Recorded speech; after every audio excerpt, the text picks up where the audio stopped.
보시는 말씀은 구약 404쪽에 있는 룻기 2장 17절부터 20절까지 말씀입니다. 룻기 2장 17절부터 20절까지의 말씀을 우리 한 절씩 교독하도록 하겠습니다. 제가 먼저 2장 17절 말씀을 먼저 읽겠습니다. 룻이 밭에서 저녁까지 죽고 그 죽은 곳을 떠니 보리가 내와쯤 되는지라.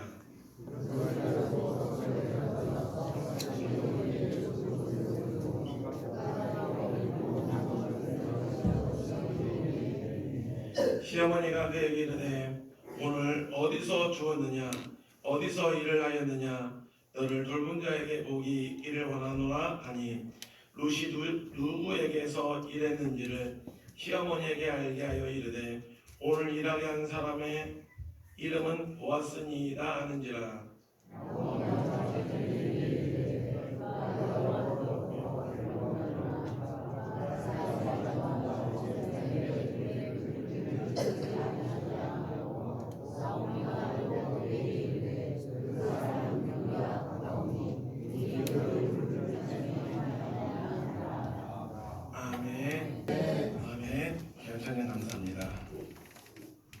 여러분들이 일이 잘 안 풀릴 때, 힘든 상황에 처하게 될 때, 그때 여러분들이 보이는 반응은 긍정적입니까? 부정적입니까? 우리 주일학교, 우리 아이들, 우리 친구들 같이 예배드리고 있는데 우리 주일학교 친구들에게 한번 물어볼게요. 게임하다가 게임이 이제 안 풀리잖아? 쭉 가다가 게임하다가 지면 여러분들 입에서 좋은 말이 먼저 나옵니까? 나쁜 말이 먼저 나옵니까? 좋은 말이 먼저 나와? 거짓말. 내 놈들. 적어도 우리 아이를 보니까 우리 지은이나 사모님이나 형제들 보니까 좋은 말보다 안 좋은 말이 먼저 나오는 것 같던데 내 놈들 누가 주일날 거짓말하네. 거의 다 보이는 반응을 보면 긍정적인 말보다 힘들 때 긍정적인 말보다는 부정적인 말들, 부정적인 생각들을 먼저 하게 됩니다. 낙관주의와 비관주의, 긍정적인 생각과 부정적인 생각은 자신에게 일어난 일을 어떤 시각으로 바라보느냐에 따라서 결정이 됩니다. 말하자면 똑같은 일이 발생을 했어요. 일이 발생을 했는데 똑같은 일을 놓고 그 일을 어떻게 해석하느냐에 따라서 낙관론과 비관론이 달라지게 됩니다. 비판적인 생각, 부정적인 생각은 누구나 다 가질 수 있어요. 저도 이 비관적인 생각으로부터 완전히 자유로운 사람은 아닙니다. 비판적인 생각, 비관적인 생각을 하는 사람도 나름대로의 장점이 있습니다. 우선 현실 감각이 뛰어나기 때문에 자신이 해야 될 일을 완벽하게 처리합니다. 무슨 일이든 그 상황에 놓고 가장 최악의 상황을 가져가기 때문에 나름대로 철저하게 준비를 합니다. 또 상황 판단이 빨라서 다가오는 위험에 미리 대비하고 피해를 최소화하기도 합니다. 그런데 비판적인 생각, 비관적인 생각은 우리가 처한 상황을 부정적으로 해석하기 때문에 그 상황이 개선돼 이 1%의 가능성마저도 없애버립니다. 그렇게 함으로써 우리 마음 가운데 아예 그냥 희망의 싹을 잘라버립니다. 오늘 우리가 살펴볼 룻기의 말씀은 베들레헴에 흉년이 들었다라는 말씀과 함께 그렇게 룻기가 시작이 되어집니다. 베들레헴 그 의미는 떡집이라는 뜻입니다. 무슨 뜻이라고요? 떡집이요. 그런데 그 떡집에 무엇이 들었어요? 흉년이 들었습니다. 말하자면 떡집에 떡이 있어야 될 떡집에 떡이 없습니다. 이 흉년을 피해서 엘리멜렉이라고 하는 사람의 가정이 고향을 떠나서 멀리 이방 땅 모압으로 이민을 갑니다. 그런데 이민을 갔으면 잘 먹고 잘 살기 위해서 이민을 갔으면 그 땅에서 성공을 해야 될 텐데 기대했던 것과 달리 엘리멜렉이 모압 땅에서 죽습니다. 두 아들도 죽습니다. 그리고 가지고 간 재산도 전부 다 잃어버리고 그 모압 땅에서 시어머니와 그 며느리 롯만 남게 됩니다. 그야말로 이민을 갔는데 더 잘 살아보기 위해서 이민을 갔는데 그 땅에서 그 모압 땅에서 이민 간 그 땅에서 한 집안이 쫄딱 그냥 다 망해버리고 맙니다. 여러분 이것이 우리의 인생 아닌가요? 행복하게 살기를 꿈꾸지만 내가 좀 더 잘 살아보기 위하여 내가 좀 더 돈을 벌기 위하여 고향을 등지고 타지에 가서 살아보려고 하지만 우리의 인생은 우리가 기대한 것만큼 기대한 대로 예상했던 대로 움직여가지 않습니다. 그런데 완전히 그냥 쫄딱 망해버린 그 집안이 나오미의 가정이 다시금 명문 가정으로 일어서게 됩니다. 이러한 반전을 이루게 된 계기가 있습니다. 나오미는 하나님께서 고향 땅 베들레헴에 양식 주셨다는 소문을 듣습니다. 이때 나오미는 양식 주셨다라는 말과 함께 들려오는 돌아와야 된다, 돌아오라라고 하는 하나님의 음성으로 듣고 고향으로 돌아옵니다. 이것이 절망적인 상황을 완전히 반전시키는 계기가 됩니다. 이 나오미와 롯이 고향 베들레헴으로 돌아오기 전까지 루키 1장에 나오는 이 나오미의 가정을 묘사하는 말들이 참 되게 암울했습니다. 3절에 보시면 나오미와 나오미의 남편 엘리멜렉이 죽고 나오미와 그 아들이 남았으며, 또 5절에 보면 말론과 기름 두 사람이 다 죽고, 또 14절에 보면 그들이 소리를 높여 다시 울더니, 보세요, 죽음, 눈물, 이별 등 절망적인 말들이 그 상황을 지배하고 있었습니다. 뿐만 아니라 이 시어머니 나오미의 입에서 나온 말도 절망적입니다. 13절을 보시면 여호와의 손이 나를 치셨으므로 나는 너희로 말미암아 더욱 마음이 아프도다. 하나님께서 나를 치셨다. 내가 이렇게 몰락하게 된 것, 내가 이렇게 어려움을 겪게 된 것은 하나님의 징계로 인한 것이다. 마음의 상처와 하나님에 대한 원망으로 그 마음이 가득합니다.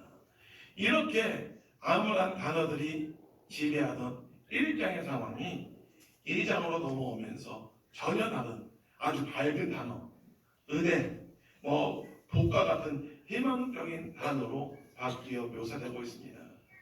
사실 나오미가 이 고향 땅 베들레헴에 하나님께서 양식 주셨다라는 이야기를 듣고 베들레헴으로 돌아갔지만 현실은 여전히 비관적입니다. 계단을 주는 사람도 없고 생계를 책임져줄 친척이 있는 것도 아닙니다. 그리고 이미 나오미는 늙어버렸고 빈털털이었고 며느리는 이방 여인인데다가 과부입니다.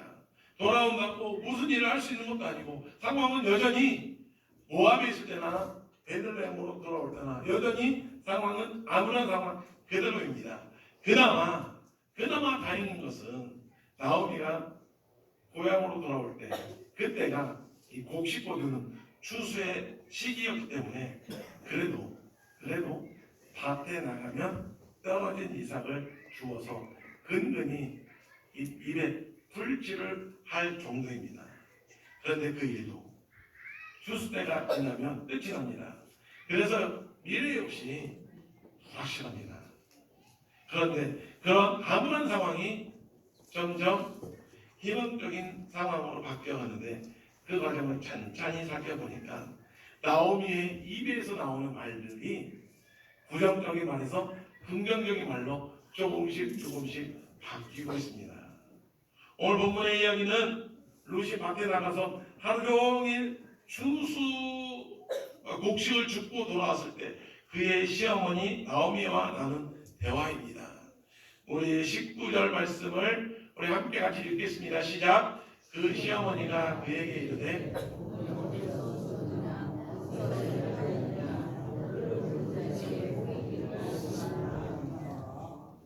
이 절에 보시면요, 나오미가 자기 며느리에게 이르되 그가 여호와로부터 복 받기를 원하노라. 여러분, 나오미 입에서 나오는 말, 시어머니 입에서 나오는 말이 무엇을 이야기합니까? 복을 빌어주고 있어요. 복을 이야기합니다. 여러분, 복은 누가 주시는 겁니까? 하나님이 주시는 거예요. 그 복을 비는 것은 누가 비는 겁니까? 사람이 빌어주는 거예요. 복을 빌어주는 것을 축복이라고 합니다. 나오미는 베들레헴으로 돌아왔는데 여전히 암울한 현실을 긍정적으로 바라보면서 하나님께서 복을 주실 것이다 하면서 축복, 복을 빌어주고 있습니다. 복을 빌고 있습니다. 복을 비는 나오미의 말이, 축복하는 나오미의 말이, 하나님으로부터 복을 구하는 나오미의 말이 상황을 바꾸고 있습니다. 저는 이 나오미가 비는 축복의 말을 묵상하면서 상황을 반전시키는 축복의 말에는 몇 가지 특징이 있다는 것을 발견했습니다. 그럼 오늘 우리가 처한 상황도 긍정적인 상황은 아니잖아요. 오랜만에 명절에 가족들끼리 모였는데 흩어졌던 친척들이 온 집안 식구들이 모였는데 긍정적인 이야기가 나오는 것은 아닙니다. 저도 어저께 이제 부모님한테 갔다 왔는데 2살 아직 어린 제 동생이 결혼을 안 했습니다. 어떻게 하다가 그냥 결혼 이야기가 나오니까 승질을 확 내고 그냥 더 이상 이야기를 안 하고 순간 분위기가 싹 이렇게 바뀐 적이 있었는데 오늘 가족들 전부 다 모여보면 좋은 말, 마음속에 하고 싶은 말을 마음대로 하지는 않습니다. 자칫하면 현실에서 느끼는 대로 비관적으로 표현할 수 있습니다. 상황을 역전시키는, 상황을 바꾸는 축복의 말을 하려면 어떻게 해야 될까요? 첫째로 복은 하나님께로부터 온다는 확신을 가져야 됩니다. 복은 누가 주시는 거예요? 하나님이 주시는 겁니다. 나오미는 20절에 보면 여호와께로부터 복 받기를 원하노라라고 하면서 축복하고 있어요. 근데 복을 빌고 있습니다. 여러분 참고로 우리 기도하실 때 하나님 축복해 주십시오라고 기도하면 이 말은 안 되는 거예요. 하나님은 복을 내려주시는 분이시지 복을 빌어주시는 분이 아니잖아요. 어쨌든 나오미가 뭐라고 기도합니까? 축복하고 있어요. 복을 빌어주고 있습니다. 이 말이 무슨 뜻이겠습니까? 복은 언제나 하나님께로부터 온다는 고백이 담겨져 있는 거예요. 하나님은 복 주시는 분이다. 모든 복의 근원은 하나님이시다라는 그 고백이 이 나오미의 말 가운데 담겨져 있습니다. 나오미는 그 진리를 실패 속에 배웠습니다.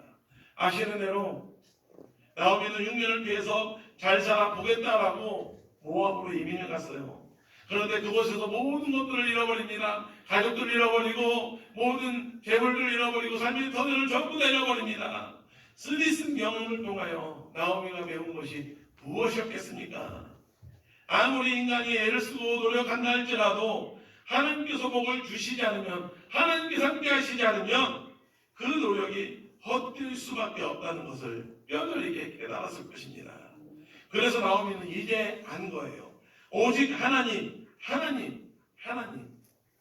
복은 절대적으로 하나님 손 안에 있다는 사실을 고백하면서 복을 빌고 있습니다.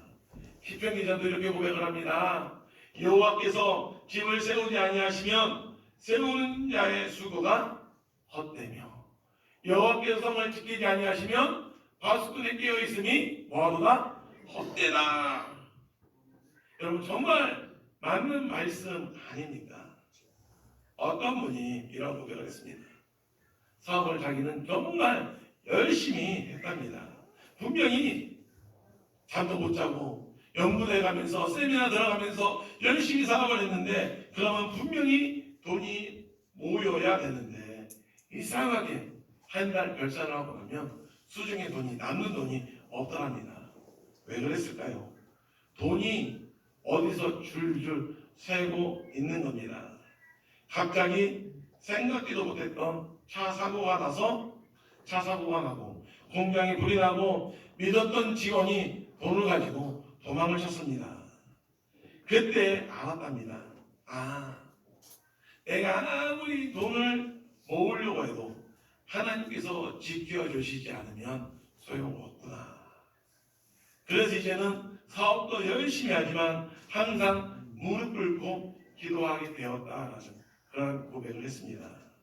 여러분, 오직 우리에게 복을 주시는 분은 누구십니까? 하나님이십니다. 내가 애를 쓴다고 내가 돈을 모으겠다고 돈이 모아지는 건 아닙니다. 모든 복은 하나님께로부터 온다는 사실을 믿어야 됩니다. 하나님의 이름으로 복을 빌면 문을 여시고 하늘로부터 물 붓듯이 복을 부어 주실 줄로 믿습니다. 두 번째로, 축복이 많아지려면 작은 일에도 감사해야 됩니다. 우리 같이 따라합시다. 작은 일에도 감사합시다. 작은 일에도 감사해야 됩니다. 여러분, 지금 나오미와 룻의 대화 내용을 한번 보세요. 룻이 밭에 나가서 하루 종일 떨어진 이삭을 주워왔습니다.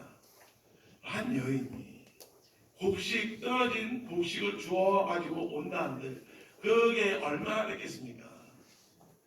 여자 둘이서 그저 한 끼 아니면 두 끼 때울 정도밖에 되지 않는 적은 양의 곡식입니다. 그런데 나오미는 그나마 그 정도의 곡식이라도 곡식을 주울 수 있도록 배려해준, 그냥 눈 감아준 그 사람을, 은혜 베풀어 준 사람을 축복하고 있습니다. 이렇게 작은 일을 놓고도 감사하는 태도가 비관적인 상황을 바꾸는 동력이 됩니다. 여러분, 인간은 탐욕의 동물입니다. 인간의 욕심은 끝이 없습니다. 언젠가 한번 말씀드렸지만 사자는 본인이 배가 부르면 앞에 사슴이 어슬렁어슬렁 거려도 그 사슴 절대 건들지 않아요. 그런데 사람은 어떻습니까? 내가 배가 불러도 내가 먹지 못해도 일단은 없애놓고 남들이 먹지 못하도록 없애버리는 게 사람의 본성입니다. 9가지를 얻었어도 아직 얻지 못한 그 한 가지 때문에 스스로를 불행하다라고 생각하는 존재입니다. 여기 우리 자녀들도 있고 우리 자녀를 키우는 부모님들도 있지만 우리 부모님들 자녀를 키우시지만 어떻던가요? 자녀들의 부탁 10가지를 들어줘도 한 가지 안 들어주면 그 한 가지 때문에 자녀들 인상 팍 쓰면서 부모에게 배르잖아요. 우리들도 그랬고 우리 자녀들도 그랬고. 여러분, 우리가 만난 힘든 상황을 더 악화시키는 것, 상황을 더 어렵게 만드는 것, 상황을 더 힘들게 만드는 것이 무엇인지 아십니까? 감사하지 않는 마음입니다. 적은 일을 놓고도 감사하지 못하면 하나님께서 분명히 이 어려운 상황 가운데서 남겨두신 은혜가 있는데 그 하나님께서 남겨두신 은혜를 보지 못하게 되고 남겨두신 은혜를 보지 못하니까 하나님께서 행하실 놀라운 역사를 기대하지 못합니다. 마음에 원망과 불평이 가득한데, 불만이 가득한데 무슨 그 앞에서 복을 비는 소리, 축복의 말, 은혜의 말이 나올 수 있겠습니까? 여러분, 주변에 한번 보세요. 비판적인 이야기, 비관적인 이야기, 부정적인 이야기를 하는 사람 치고 그 마음에 감사하는 마음이 있는 사람 보셨습니까? 찰스 스펄전 목사님께서 이런 이야기를 했습니다. 촛불을 감사하는 자에게 무엇을 주세요? 달빛을 주시고, 달빛을 감사하는 사람에게는 햇빛을 주시고, 햇빛을 감사하는 자에게는 햇빛도 필요 없는 천국을 주신다. 있습니까? 여러분, 충분하진 않아도 하나님의 은혜인 줄 알고 감사할 때 하나님께서는 그 힘든 상황을 바꾸어 주실 줄로 믿습니다.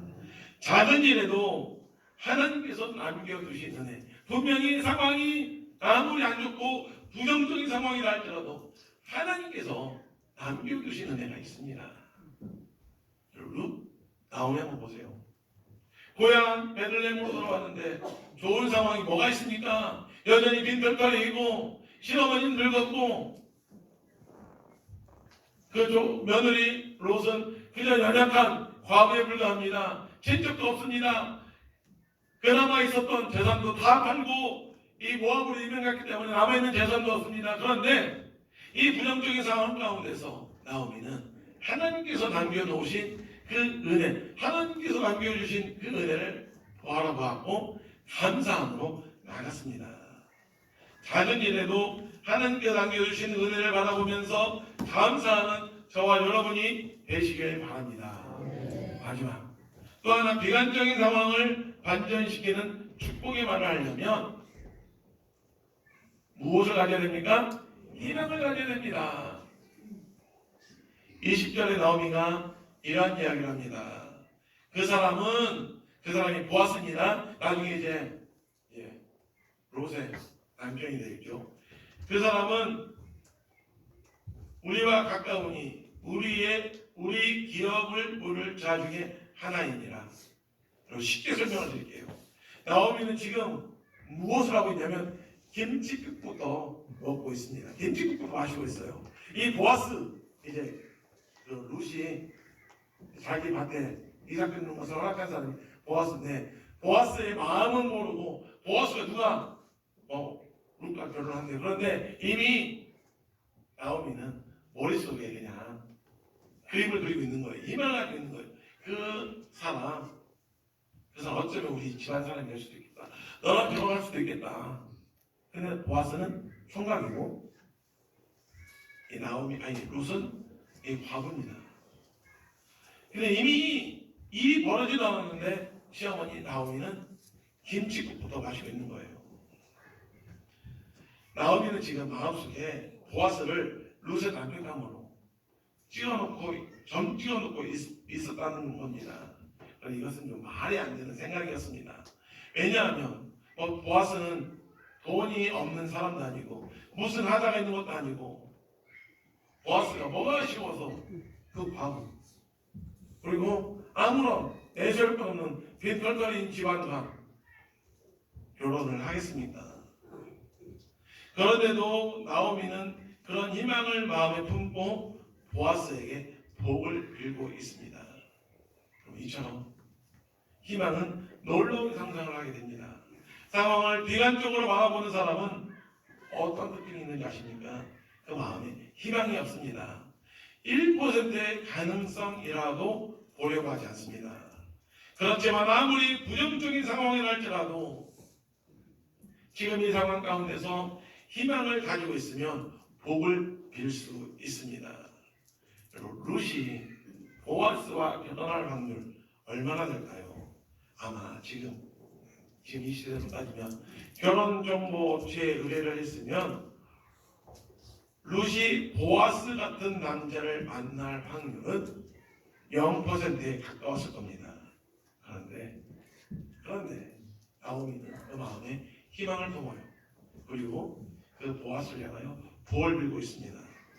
여러분, 하나님은 우리가 하고 있는 우리가 하는 말을 전부 다 듣고 계십니다. 불평도 듣고 계시고 복을 비는 말도 듣고 계십니다. 여러분 아시잖아요?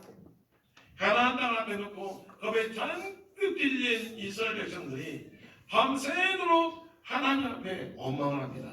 차라리 우리가 애굽에서 나오지 않았더라면 그 땅에서 그래도 고기라도 부추라도 실컷 먹을 수 있을 텐데 왜 우리가 이 땅 가운데 나와서 이 가나안 땅에 들어가 보지 못하고 이 광야에 다 죽게 하느냐?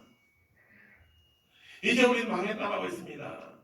이제 우리는 광야에서 죽게 생겼다고 아주 비관적인 말을 쏟아놓습니다. 이때 하나님께서 이렇게 말씀하시죠. 우리 민수기 14장 말씀을 함께 같이 읽겠습니다. 시작. 여호와의 말씀에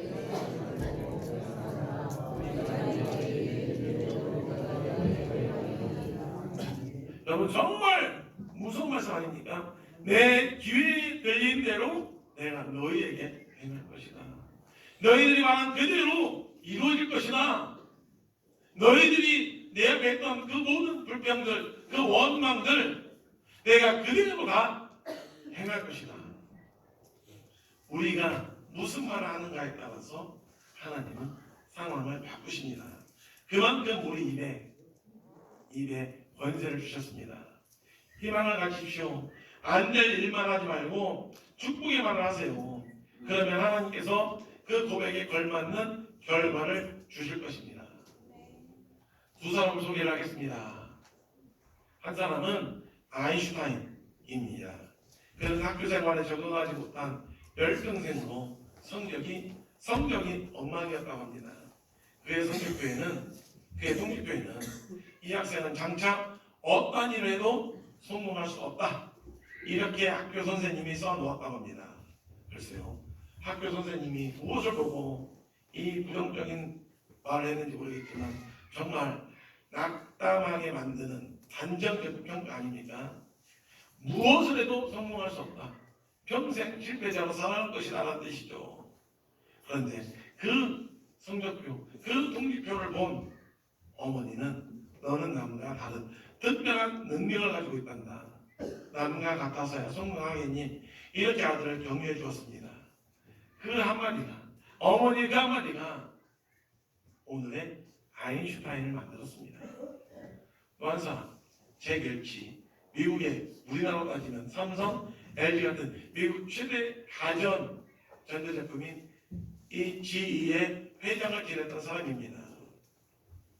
그는 어린 시절 심한 말 더듬이로 친구들 사이에서 놀림감이 되곤 했습니다. 그런 아들에게 그의 어머니는 이런 말을 해줬다고 합니다. 네가 말을 더듬는 이유는 생각의 속도가 너무나 빨라서 입이 그 속도를 따라주지 못하기 때문이란다. 걱정하지 마라. 너는 잘하고 있단다. 너는 커서 훌륭한 인물이 될 거야. 너는 생각이 많을 뿐이다. 이렇게 복을 빌어주었습니다. 이러한 어머니의 끊임없는 칭찬과 격려로 그는 세계적인 경영 신화를 이루었습니다. 망해가던 GE라고 하는 제너럴 일렉트릭이라고 하는 그룹을 다시 살려놓았습니다. 사랑하는 성도 여러분, 여러분은 어떤 말을 하고 있습니까? 이번 명절에 가족들 모이면서 흩어졌던 친지들 모이면서 어떤 이야기를 하셨습니까? 그리고 어떤 이야기를 듣고 있습니까? 우리 그리스도인들은 모압으로부터 베들레헴으로 돌아온 사람들입니다. 우리 모두는 약속의 땅에 거하는 하나님의 백성들입니다. 물론 베들레헴으로 돌아왔지만 살 길이 막막했던 나오미처럼 아직도 우리 앞에 해결하지 못한 일들이 산더미처럼 쌓여 있습니다. 아직도 현실의 문제가 해결되지 않고 답답한 상태 그대로인 분들이 계실 것입니다.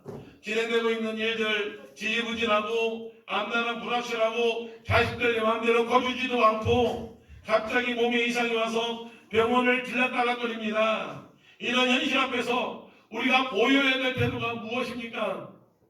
비관적으로 현실을 분석할 것이 아니라 현실을 놓고 불평하고 원망하고 비판적인 말을 하는 것이 아니라 복을 선포해야 됩니다.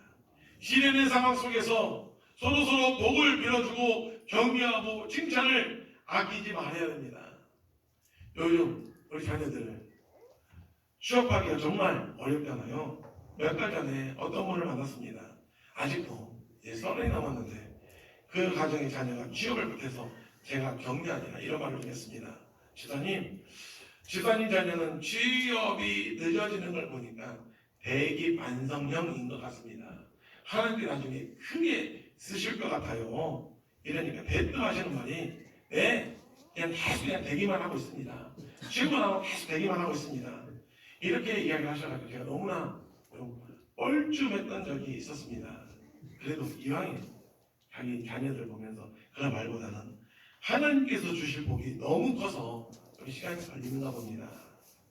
이렇게 복을 빌어주는 긍정적인 말을 하면 얼마나 더 좋겠습니까? 말씀을 맺겠습니다. 우리 모두 서로 축복하고 격려합시다. 힘들고 어려울수록 더욱더 복을 빌어주는 말을 합시다. 내가 하는 말, 내 입에서 나오는 모든 말들을 전부 다 하나님께서 듣고 계십니다. 너 지금 이 일들이 불가능할 것이라고 생각을 하니? 너 이 상황 놓고 원망하니? 일이 안 될 것이라고 생각하지? 그래, 네가 원하는 대로 그렇게 해주마. 네가 지금 내 이름으로 너희 자녀들에게 복을 빌었니? 내게 드린 대로 되게 해주마. 우리 삶의 현장에서 우리가 함께하는 사람들과 대화에서 축복하는 소리가 많이 들린다면 분명 그 현장은 하나님의 복으로 기름진 떡집이 될 줄로 믿습니다.